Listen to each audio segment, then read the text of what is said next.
Gemma Reeves had worn her good Spanx. The real ones, not the knockoffs, and she hadn't eaten a single thing since a granola bar at 6 that morning, and she was going to kill someone. Not literally. She was an accountant. She killed spreadsheets, not people. But standing at the hostess stand of Aldgate, one of the 5 best restaurants in all of Boston, watching the minute hand on the wall clock crawl toward 8:45, she was reconsidering her professional limitations. The reservation had been for 7:30. She had arrived at 7:20 because Gemma Reeves was the kind of woman who arrived 10 minutes early to everything. Job interviews, dentist appointments, first dates with men she'd met on an app 3 weeks ago who had very nice photos and very specific opinions about wine. She'd even done her research. Marcus Holloway, 41, regional sales director, divorced, 2 kids in Connecticut, fan of the Red Sox and apparently of keeping women waiting in restaurants while they slowly compressed their internal organs with shapewear. 7:30 had come and gone, then 8, then 8:15, at which point the hostess, a young woman with the kind of cheekbones Gemma had prayed for in her teens and never received, had asked very gently, very carefully, whether Gemma might like to be seated at the bar while she waited. She had said no. She was fine. He was probably just stuck in traffic. At 8:30 she had asked for a glass of water, and the hostess had brought it without a word, which Gemma found deeply humiliating. She pulled out her phone for the 14th time. No messages. The last text from Marcus Holloway was from Thursday. "Can't wait to see you Saturday. I know a great wine." She stared at it. She had bought new Spanx for this. She had skipped lunch and dinner.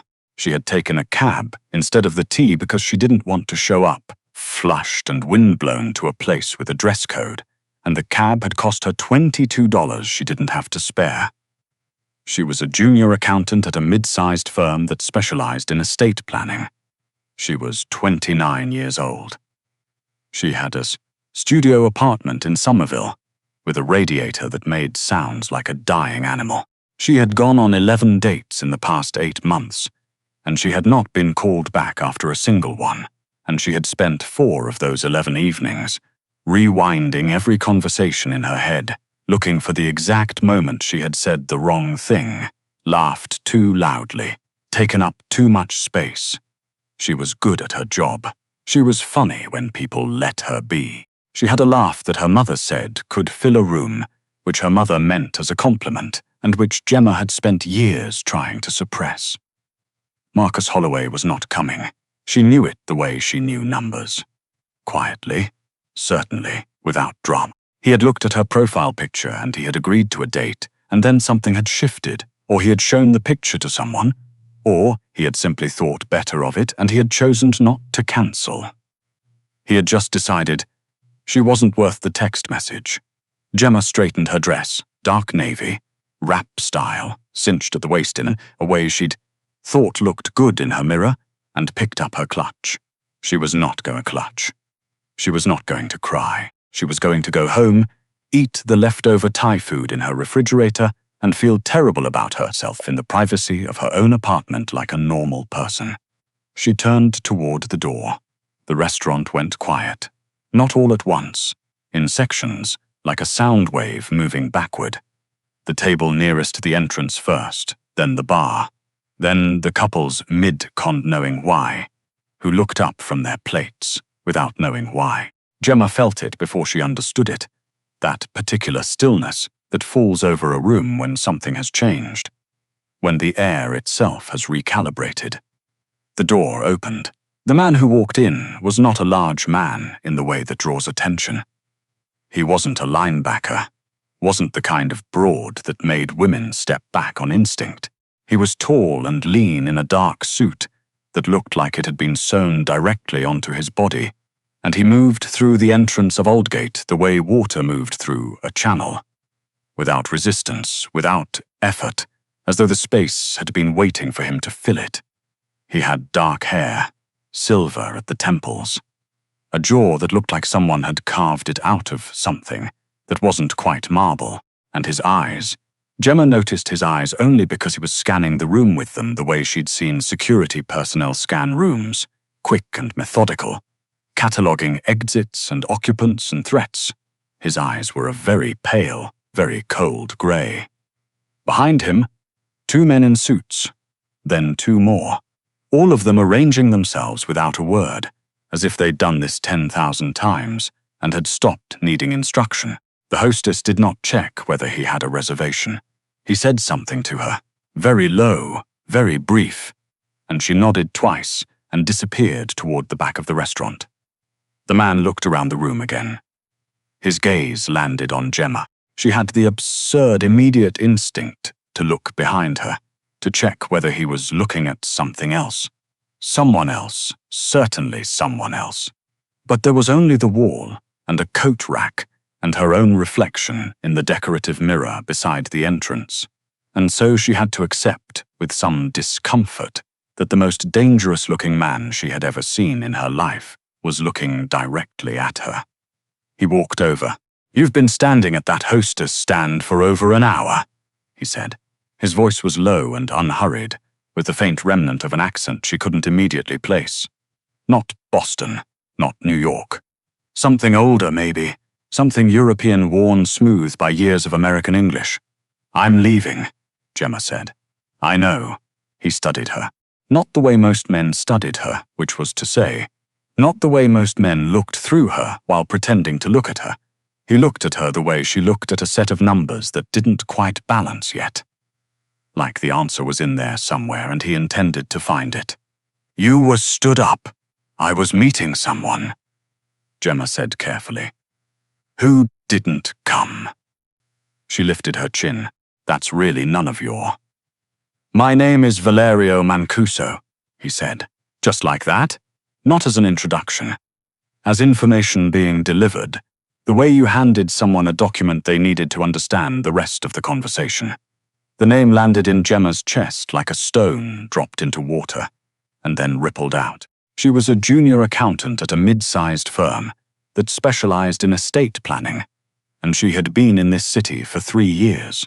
And in 3 years she had processed the financial documents of 11 deceased Bostonians, whose estates had intersected in ways that were complicated and carefully worded, with the business holdings of a man named Valerio Mancuso. She had never seen his name on a direct filing. It was always 2 or 3 removes away, a subsidiary, a holding company, a trust administered by a name she didn't recognize. But the pattern was there, in the numbers, and Gemma Reeves was very good at finding patterns. She stared at him. "You know who I am," he said. "I've heard the name," she said. Something shifted in his expression. Not quite a smile, more like the ghost of one, the outline where a smile might have been if he were a different kind of man. "Come, have dinner. I'm sorry. You dressed for dinner. You haven't eaten." He glanced toward the dining room.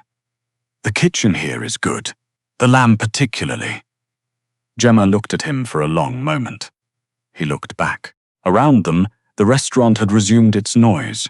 Silverware, conversation, the low pulse of music.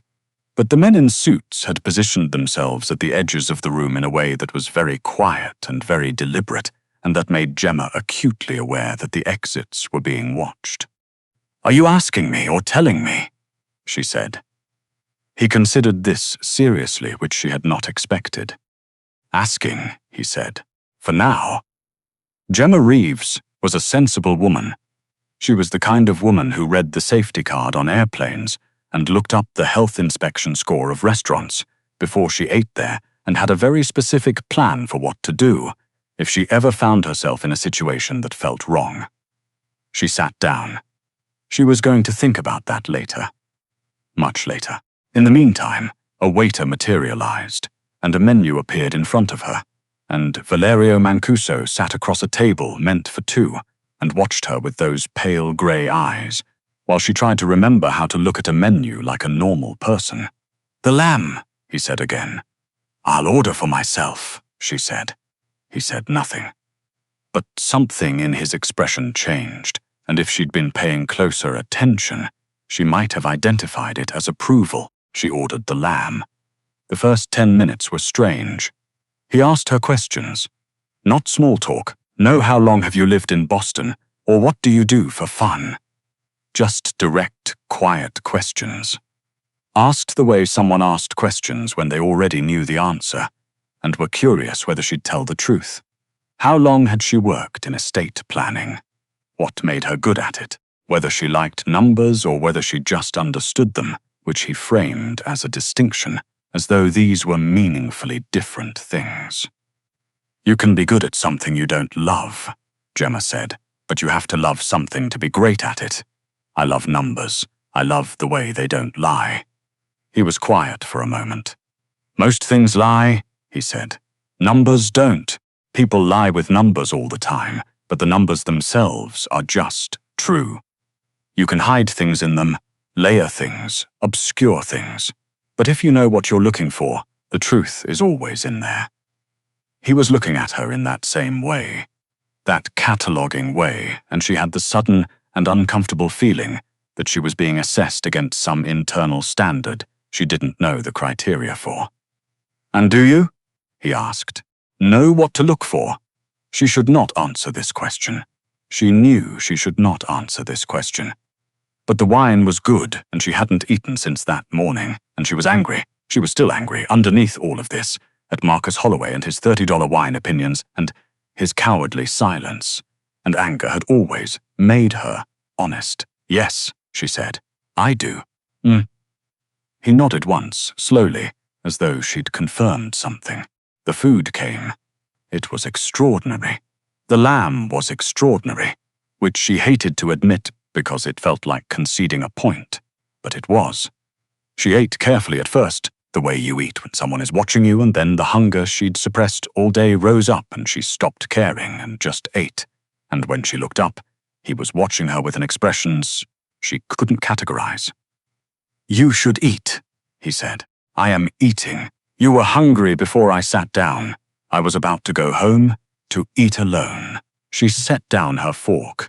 Is there a point you're working toward, Mr. Mancuso? Valerio, I'm not calling you that. Why not? Because I don't know you. He leaned back slightly.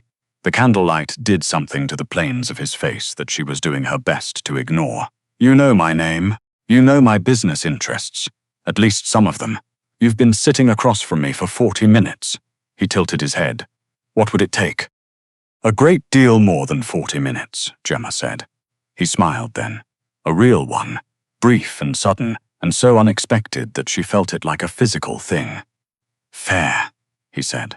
The dessert menus came, and she was looking at them. She was absolutely going to get the chocolate torte. She had been good enough for one evening. When one of the suited men approached the table and bent to say something very quietly into Valerio's ear, the smile disappeared. He said something back in what Gemma recognized after a moment as Italian, low and flat, and the man straightened and moved away. Valerio picked up his wineglass and looked at her over the rim of it, and the temperature at the table had shifted in a way she couldn't explain, a lowering, like the pressure change before a storm. There's something I need to handle, he said. It will take a few minutes. Will you wait? I'll get the check, Gemma said. No, excuse me, the check is handled. He set down the wineglass. I'm asking you to wait. She opened her mouth to say something that would have been entirely appropriate under the circumstances. Something about how she didn't know him, how she was leaving, how she had a train to catch and a life to get back to when she heard it. The locks. All of them, simultaneously.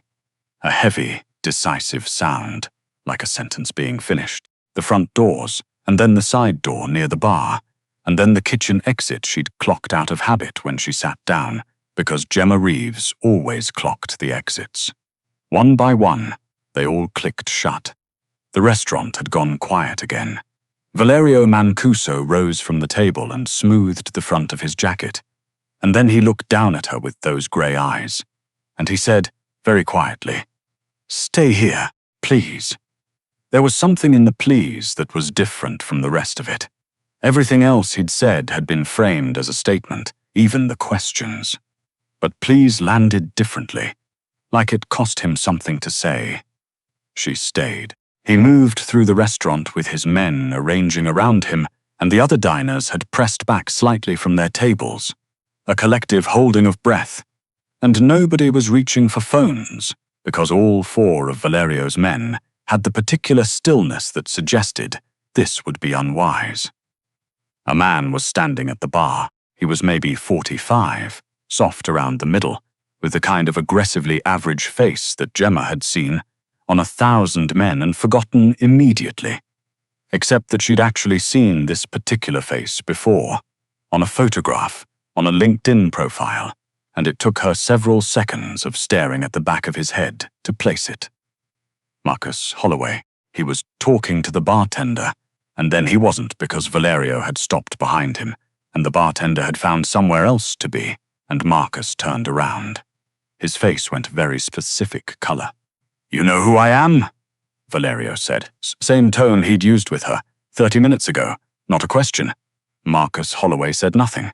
"You made a reservation at Valerio said. And then you didn't come. You let someone wait here for over an hour. Someone who got dressed and took a cab and sat alone." He paused. "Why?" Marcus looked like a man trying to remember how his legs worked. Look, it was a date. It wasn't."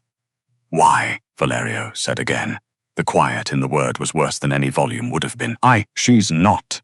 Marcus stopped, swallowed. "I changed my mind about the date. I should have texted, I know. Her name," Valerio said, "is Gemma Reeves. She is a junior accountant. She is 29 years old. She wore her best dress and she did not eat all day and she waited for you because she thought you were worth waiting for." He looked at Marcus Holloway the way you might look at a smudge on an otherwise clean surface. "You are not."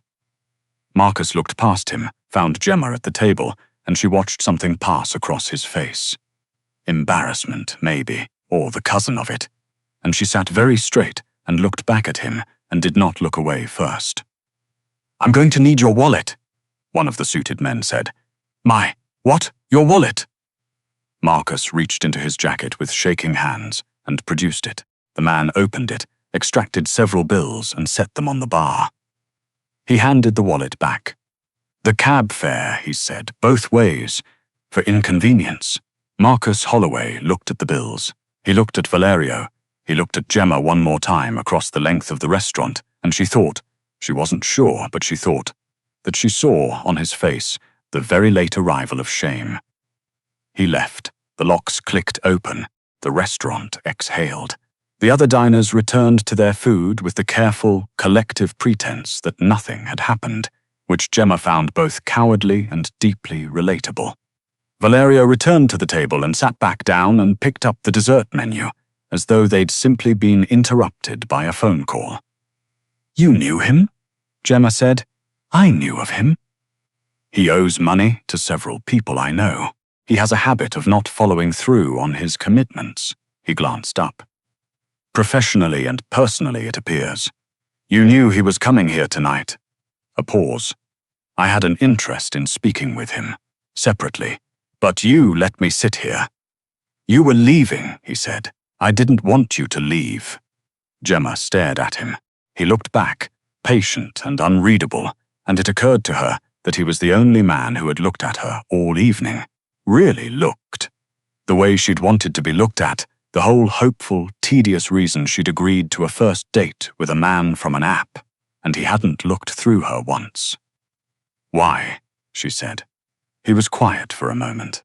Outside, through the tall windows, Boston moved in the dark. Headlights, pedestrians, the slow march of an ordinary Saturday night. He watched it for a second, then looked back at her. "When I walked in," he said, "you were standing at that host stand, and you were furious. Not crying, not calling anyone. Just furious and straight-backed and getting ready to leave on your own terms." He set the menu down. "I find that I rarely see that. Fury, dignity," he said. "When someone has been dismissed." She thought about that. The waiter appeared. She ordered the chocolate torte. She was absolutely getting the chocolate torte. "I'm not interested in being involved with anyone's," she gestured, vaguely, at the general shape of his existence. Business. I didn't ask you to be. You told a man's wallet to pay for my cab. That seemed reasonable. Your men locked the doors of this restaurant, temporarily. Mr. Mancuso, Valerio. She stopped. He waited. Valerio, she said, and it felt strange in her mouth. Not because it was unfamiliar, but because it wasn't. Because she'd said it inside her head 100 times over 3 years of financial documents and carefully worded subsidiaries. I am a junior accountant. I make $62,000 a year. I live in Somerville. My life is very ordinary, and I would very much like to keep it that way. He nodded slowly. And yet what? And yet you stayed. She had no answer for that. The taunt arrived. It was extraordinary, but she'd expected that by now. They sat there, in Aldgate, while the city moved outside and the other diners slowly returned to themselves, and Gemma Reeves ate her chocolate torte and tried to do the math on how she had arrived at this particular evening, and could not make the numbers balance. I would like to have dinner with you again, Valerio said. Not like this. Somewhere quieter. Somewhere you can eat without wearing. He paused, chose his words. Structural reinforcement. She choked on her torte. He had the grace to look slightly alarmed. Was that? How do you even? She pressed her hand to her mouth. How do you know what Spanks are? I have 2 sisters, he said. I know more than I would prefer. She laughed. It was her real laugh. The room-filling one, the one she'd spent years trying to contain, and it went off like a small detonation in the quiet restaurant, and she waited for the instinct to pull it back. It didn't come. He was looking at her as though her laugh was information, the same way he'd looked at everything else, cataloguing it, filing it somewhere. Quita, she said. No locked doors. I can't make absolute promises on the doors, he said. But I'll keep the guest list smaller. I'm serious. I know. He looked at her steadily. So am I. Gemma set down her fork. Outside, Boston was doing what Boston always did on a Saturday night, indifferent to the recalibrations of individual lives. She thought about her studio in Somerville, the radiator that sounded like it was dying, the leftover Thai food that had been waiting for a sadder version of this evening. She thought about Marcus Holloway's face when Valerio had said her name. Not the woman, not her name. She thought about 3 years of financial documents and patterns you had to know how to look for, and how the truth was always in the numbers if you understood what you were actually looking for. She thought about dignity, about what it looked like and how rarely she'd claimed any. Next Saturday, she said. Brief, controlled, but real. Next Saturday. Saturday, he agreed. He walked her out himself. No drivers, no escort, just him, holding open the door of Aldgate while the November air came in cold and honest off the harbour, the way Boston cold always was, with no patience for pretense. He handed her the cab money. She looked down at it, then up at him. This feels strange to accept. You earned it, he said. You waited an hour in uncomfortable clothing and left with your head up. That deserves a cab home, at minimum. She folded the bills into her clutch. You're very strange. Yes, he said. That wasn't a compliment. I know. He looked at her for a moment in the way he looked at everything, direct, measuring, finding whatever it was he was looking for. I'll send a car next Saturday, 7 o'clock, unless you'd prefer to take the tea. I'll take the tea, she said. She thought she saw it again. That brief, unexpected shape of a smile, there and gone before she could be certain. She walked to the corner and got a cab and did not look back, because she was Gemma Reeves, and she had already done enough waiting for one evening. In the back of the cab, moving through the lit streets of the city, she opened her phone. No messages from Marcus Holloway. She opened her text thread with her friend Denise, who had told her to cancel this date 2 weeks ago, and had been right, as Denise usually was. You're never going to believe this night, she typed. The reply came back in 4 seconds. Tell me everything. Gemma looked out the window at the city sliding past in the dark. She thought about numbers that didn't lie, about patterns you had to know how to see. about a man with pale grey eyes who had said her name in a restaurant like it meant something. She smiled and started typing.